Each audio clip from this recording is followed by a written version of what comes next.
Okay, this is your pelvic floor practice. It's just a short introduction to different kinds of exercises that you could practice at home. You might find it's handy to have a bolster or a pillow or maybe 2 blocks. And then you'll just place these under the legs and you'll sit back on your ankles. This can just help you feel the engagement of the pelvic floor a little bit more, but if it's really uncomfortable, please feel free to sit cross-legged or however is best for you. Roll your shoulders back, lift up through the crown of the head, slight hug of the ribcage in. Nice tall spine, and softly close your eyes. Take a slow, smooth inhale through the nose and a long, soft exhale through your mouth. The next time you exhale, feel a slight squeeze of your back passage, squeeze of the front passage. You then might feel the sides start to pull in too, and then lift up towards your belly button. Inhale, completely release and let it go. Exhale, squeeze of the back passage, front passage, this lift up to your belly button, nice and controlled. And then inhale, release and let it go softly. Focus on the release just as much as that squeeze up. Try and make both as smooth as each other. Smooth lift up, smooth release down. And just make sure whenever you do practice these pelvic floor exercises at home that your posture is correct. We don't want to be slouching practicing our pelvic floor exercises, as this could lead the other way to a hypertonic pelvic floor, one that is too tight, which also causes its own issues postnatally. So please pay attention to your posture. Roll your shoulders back. 2. And this time you're just going to do quick pulses and releases. So it's just a few. This time there's no real breath to it. You keep breathing slowly, you keep breathing smoothly, and instead it's more of a quick contraction and release. Almost as if you're pulsing. And it's really good to mix up the exercises that we practice so we don't just rely on one. We really want to be able to strengthen in different ways. It might feel a little bit trickier to do.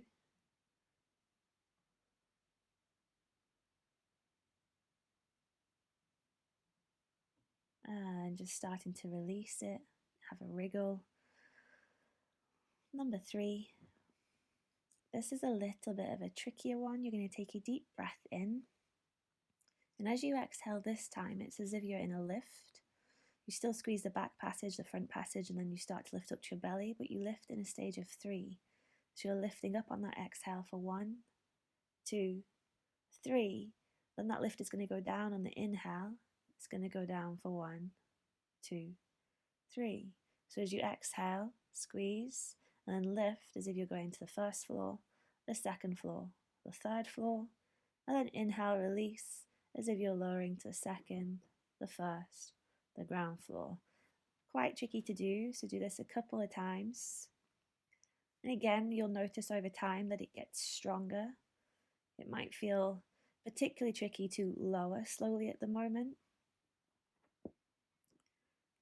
And once you've done a few, just release and let go. And number 4, our final technique. This one might feel a little bit strange to do after the engagement of the other 3 exercises. But this time I'm going to ask you to take a deep breath in and squeeze your pelvic floor. And on that long, soft exhale, softly release your pelvic floor. So although it's really important that we work on strengthening our pelvic floor throughout pregnancy so that postnatally we can recover much quicker and help to reduce things like urinary incontinence or lower back pain or prolapse. So it's really important to strengthen your pelvic floor during pregnancy, but it is also important to learn how to relax your pelvic floor on an exhale, because when baby is coming down the birth canal, you want to be able to completely soften and relax that pelvic floor with every out breath, so that you're not constricting and holding baby in potentially. So just easing baby's journey out and also easing the birth experience for you, helping to reduce that risk of tearing or grazing. So your inhale is a squeeze and your exhale is a soften. And again, just do a couple more rounds.